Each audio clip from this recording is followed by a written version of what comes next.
Bismillahirrahmanirrahim. Al-Muqaddimatul Ajrumiyya, Ajrumiyyaga tiyesli Arab tili grammatikasına kirispey atlı kitap. Babul af'al yetishlikler tarauındamız. Ötken derste soňgy ret okugan söýlemimiz mudariqtin küýeýetin ve huwa marfu'un abadan fi'l mudariq her daim marfu' küýünde keledi. Hatta yedhula aleyhi nasibun aw jazimun. Qaşan mansub etuşu nemese majzum etuşu, yani soňun fathaly etuşu nemese soňun sukundy etuşu harflar kelmeýinçe ol marfu' küýünde bola bermek degen söýlemde okugan bolatynbız. Endi bugün fi'l mudariqtarda mansub etuşu, yani soňgy hareketinin fathaly okuluuna äkep sogatyn nawasibtar jaýynda äňimeleyden bolamyz. Bul harflar kelgen кезде fi'l mudariqtarynyň soňgy fathaga özgeredi. Al endi ikilik türde nemese köpçe türde yaki ayel teginiň birinçi jakdagy türlerinde fathanın orna nun harfin joýady. Lan yansura, lan tansura, lan tansuru degen siyaqty. Demek hurufun nawasib degenimiz fi'l mudariqtin soňgy hareketinin fathaly okuluny tuduratyn şylawlar eken. Olar bir neçeden turady, jene de her gaýsy yetişlikke kosumşa magnalar berip oturady. Fan-nawasibu 10. Arab tilindegi fi'l mudariqti mansub etuşy, yani soňun fathaly nemese fathanyň orunbasaryna özgertüşi şylawlar 10 türlü. Wa hiya olar birincisi an. Misaly uridu an ashrabal ma'a. Su içkim keledi. Osundagı ashrabu yetişligi basyna an şylawy kelgendikden ashraba bolup fathaly okuluda. Bunu anil mastariyya dep de ataydy. Ikincisi lan harfi. Bul bolaşakda elde birisi istemeýüde bildiretin şylaw. Yani kelir şakdagy bolumsuzlukda bildirer harf. Bul her daim fi'l mudariqtarda mansub küýüne özgertip oturady. Her kelişekde olusty nakt istemeýindiginde bildiredi. Misaly lan azhaba, men yeş barmaýmyn. Lan adkhula, men müldüm kirmeýmin. Lan yansura, ol müldüm jardam etmeýdi. Üçüncüsü izan. Bul kazak tilinde olay bolsa onda degen magnalardy bildiretin şylaw.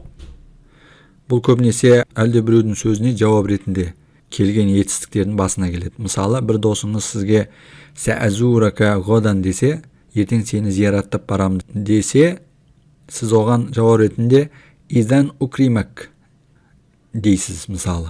Olay bolsa men sagan izet görüstemin, men seni konak kılıp kütemin degen manada.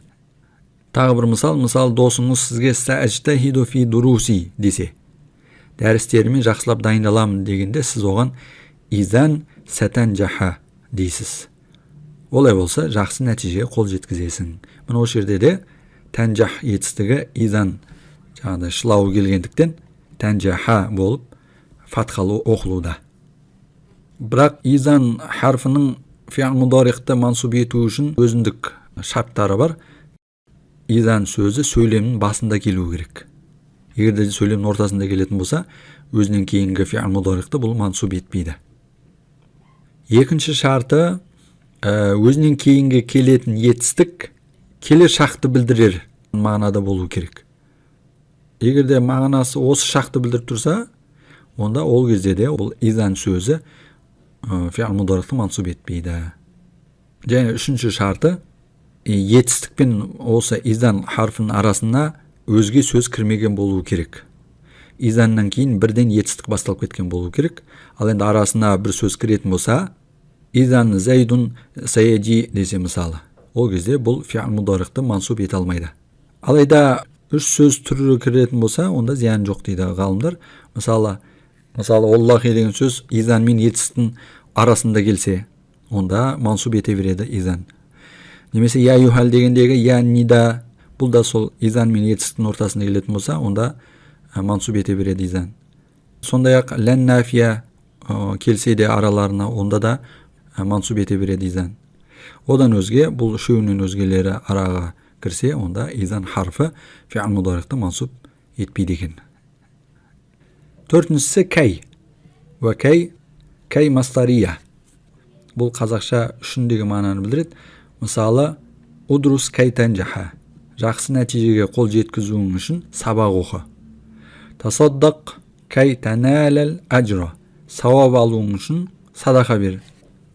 Мына осы сөйлемдердегі танжах етістігі және таналу етістігі кәй харфы келгендіктен фатхалы оқылып отыр. Кәй харфун мастарин ва насбин, мастар мағынасын тудырар және фи'л мудорихты мансуб етер, шылау. Ламу кәй. Бесіншісі кәйдің ләмі. Яғни кәй сияқты үшін деген мағынаны білдіретін ләму та'лил. Бұның да мағынасы үшін деген мағынаны білдіреді. Мысалы, лияғфира, ол кешіру үшін. Лиян-сура, ол жәрдем ету үшін. Житу ли усаллия, намаз оқу үшін келдім. Дахолту ли әкуля, тамақ жеу үшін кірдім. Дарасту ли а'лама, білуім үшін дәріс оқыдым деген сияқтымды. Осындай ләму та'лил үшін деген мағынаны білдірер ләм харфы келсе, фи'л мудари мансуб болып оқылады, яғни фатхалы оқылады. Ли тәкулу, сендер ішулерің үшін, тамақ жеулерің үшін. Ли тадрусу, сендер дәріс оқуларың үшін деген сияқты. Алтыншысы ләмул джухуд, болымсыздық ләмі. Бұл мәкана, ләм якун деген сөздерден кейін фи'л мударихқа жалғасып келген ләм. Бұл сол мәкана, ләм якун деген сөздердің болмады деген мағынаны білдіретін мәкана, ләм якун деген сөздердің тудырған сөйлемдегі болымсыздықты күшейту үшін жалғанады. Және өзінен кейінгі фи'л мударихты не істейді? Фатхалы етіп оқиды. Бұл ләмнің, яғни болымсыздық ләмнің фи'л мударихты мансуб ету үшін мәкана немесе ләм якун деген сияқты болмады деген мағынаны білдірер сөздермен бірге келген болу керек. Сонда ол фи'л мударихты мансуб етеді, әрі болымсыздықты арттыра түседі. Мысалы, мә кунту ли актуба. Мен жазбақ емес едім. Ләм такун ли тазура. Сен маған келмек емес едің. Жетіншісі хатта. Бұл қазақ тілінде шейін, дейін деген мағыналарды білдіреді. Кейде ләму та'лил сияқты үшін деген мағынаны да білдіреді. Мысалы, мына жоғарыдағы сөйлемде мынандай сөйлемдерді оқыдық. Ва хуа марфуъан абадан хатта ядхула алейхи насибун ау жазимун. Осы жерде ядхула фи'л мудариға етістігі фатхалы оқылып отыр, яғни мансуб күйінде оқылып отыр. Ал оның соңын фатха еткен басында келген хатта харфы. Хатта харфы шылауы келгендіктен ядхула болып мансуб оқылып, фатхалы оқылып жатыр. Бұл жерде хатта шылауы дейін, шейін деген мағынаны білдіріп тұр. Және үшін деген мағынаны білдіреді дедік. Мысалы, иқра хатта та'рифа. Білуің үшін оқы. Әрі қарай оқимыз. Сегізіншісі фи'л мударихты мансуб етер сегізінші шылау. Вал жауабу бил фа'ил. Фә'у сәбәбия. Жауапты білдіретін сөйлемде келген фә'у сәбәбия, яғни себепті білдірер фә харфы. Бұл фә харфы фи'л мударихты қашан мансуб етеді? Егерде талапты білдірер сипаттағы сөздер келген болса, онда бұл фә харфы өзінен кейінгі фи'л мударихты не істейді? Мансуб етеді. Мысалы, иқра фәтә'ләмә кәсиран. Оқы, сонда көп білетін боласың. Бұл жерде та'лама болып фатхалы келіп отыр. Себебі басында фә харфы, фә'у сәбәбия шылауы жалғанған. Не үшін жаңағыдай фатхалы етті бұл? Себебі бұл сөйлем бұйрық-рай сипатындағы, талапты білдірер сипаттағы сөйлем болып табылады. Ал енді фә сәбәбиядан кейінгі етістік болса, өзінің алдыңғы етістіктің жауабы ретінде kelgen. Сол себептен ғалым мына жерде уәл жауабу бил фаи деп тұр. Фау сабабия min білдірілген жауап. Тағы бір мысал, ла таъкул фатанхуфа. Тамақ ішпе, сонда арықтайсың. Бұл жерде мысалы болымсыз істің жауабы ретінде келіп отыр. Бұл да сол талапты білдірер сипаттағы сөйлемге жатады. Ла таъкул. Сұраулы сөйлемдерде келген кезде де бұл өзінен кейінгі фи'л мудорихты не істейді? Мансуб етеді. Мысалы, хәл зайдун фиддари фаазхаба илей. Зайд үйде ма? Оған барайын деген мағына мысал. Бұл жерде сұраулы сөйлем болғандықтан фа сәбәбияда өзінен кейінгі етістікті фи'л мудорихты мансуб етуде. Фаазхаба илейхи. 9-шысы уәл вауи. Ваул ма'ия. Бұны ваул ма'ия дейді.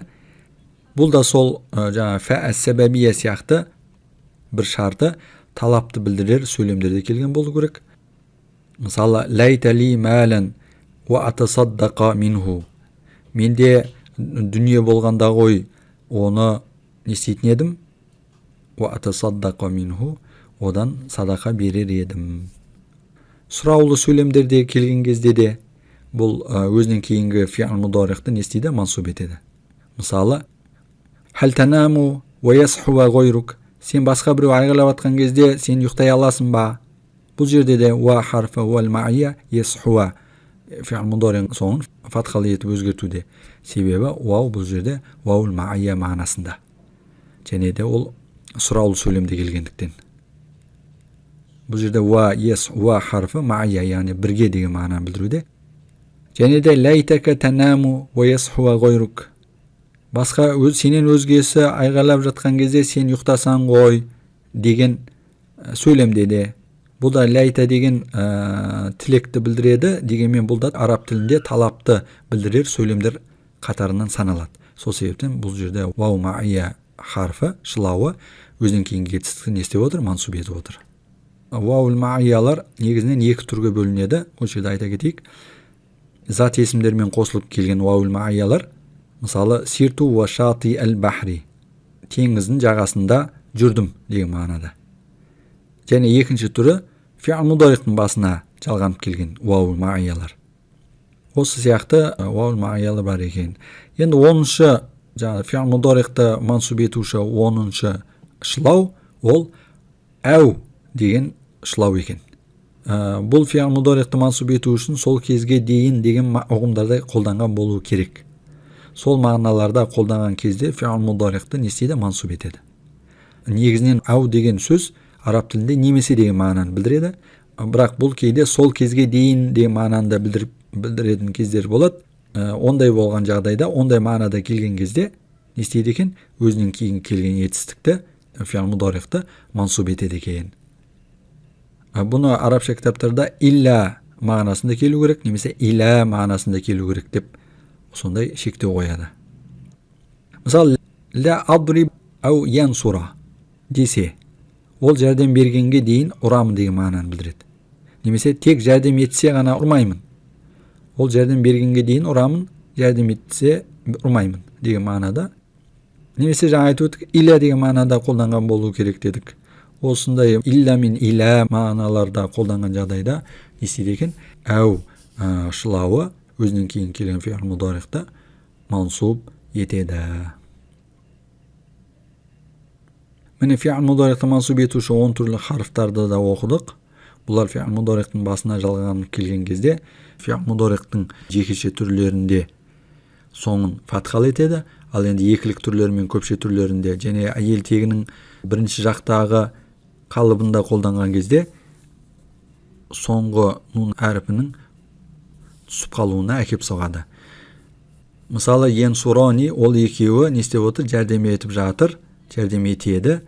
Осын енді жәрдем етпейді деп оқуымыз үшін лән янсуро деп нун әріпін түсіреміз да, янсуро деп созып оқимыз. Немесе тансуруна сендер жәрдем етесіңдер деген мағынаны айтатын болсақ, лән басына лән қосатын болсақ, лән тансуру болады. Сендер жәрдем етпейсіңдер. Бұл жерде де фатханың орнына нун хазфун нун болып отыр, нун түсіп қалып отыр. мансуп күйінің белгісі ретінде бұларда нун әрпі түсіп қалады.